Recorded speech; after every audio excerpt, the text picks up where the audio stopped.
The most insane thing I think that I've learned about men bonding with you and you bonding with a man is that the more you allow him to do for you, literally biologically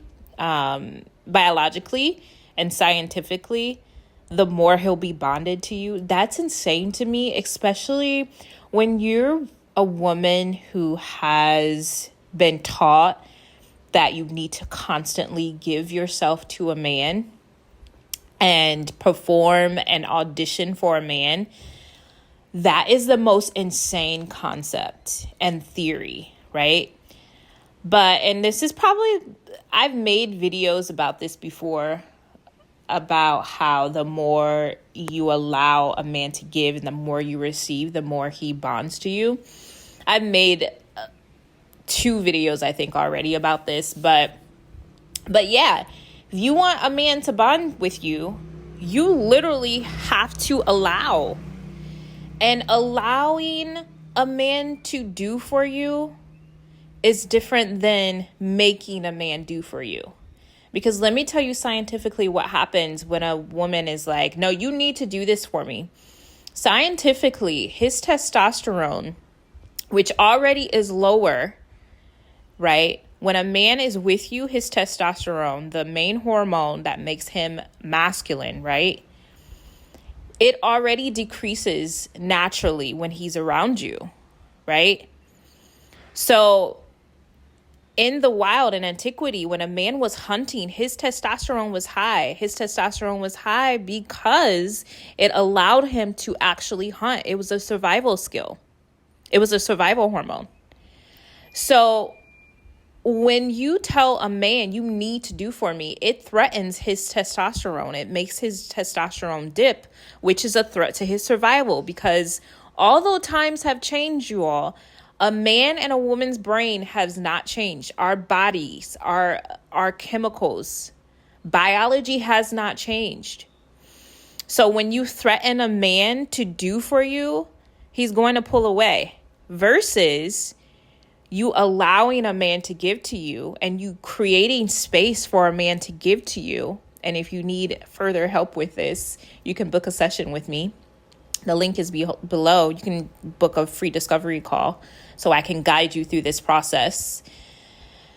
As someone who has studied relationships and who has the astrological chart of someone who is able to guide people through relationships, right?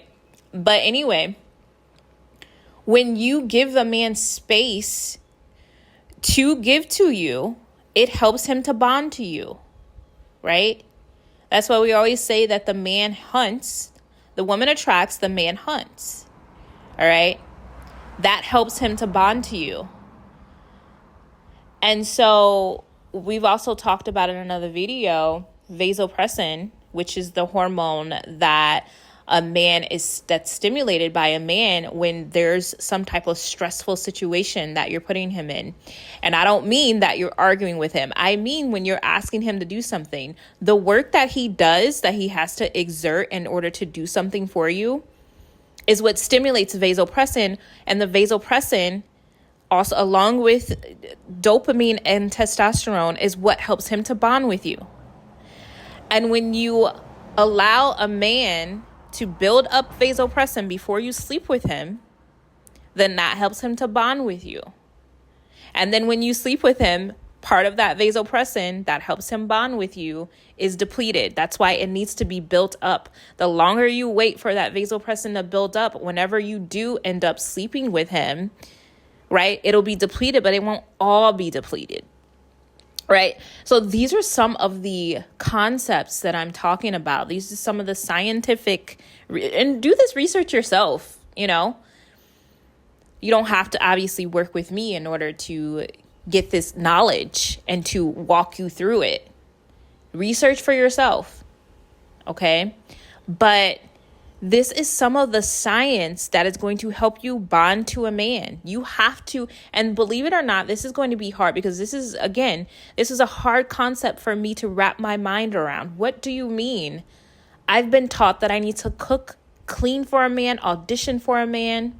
And it doesn't mean that you don't have to do those things, but you have to enjoy them. And you can't not just jump to do those things in the beginning, which is hard for me. I'm a nurse too. I'm a nurturer, right?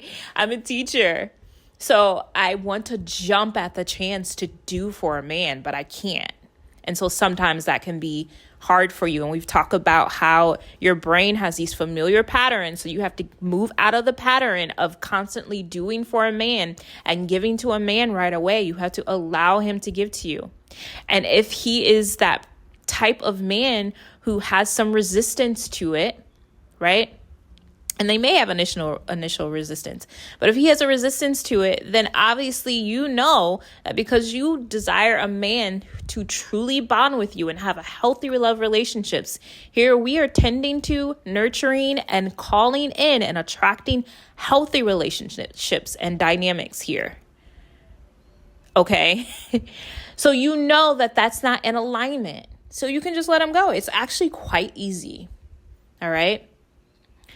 So to bond with a man, you have to allow him to do for you, to give to you, right? You have to break those familiar patterns. And transformation begins with breaking subconscious patterns. Subconscious patterns are just those invisible patterns that you, unbeknownst to you, you don't even realize this sometimes. They're working behind the scenes. You're familiar with those patterns. All right? I hope you enjoyed this footage. This is footage from my birthday, by the way. I'm an Aquarius, January 22nd. And the band is singing to me. So I did them a favor even, right? It was a pleasure for this band to sing to me on my birthday. And I was so grateful. That's the gift that you give a man, you allowing him. All right. So again, you can click the link in the bio. If you want to work with me, even if it's not a relationship that you're calling in, that you're looking to shift your patterns, if you want to live a life that is more clear, more aligned to you, perhaps you're working in a job that you don't like, perhaps you're looking for your purpose, perhaps you're looking to activate your spiritual and creative gifts as an artist, as a creative, okay? Even if you're married with children, I've helped clients who are married with children, who are in healthy relationships, fulfill more of their purpose, all right? I'd be happy to do that with you. Thank you so much for watching. Bye.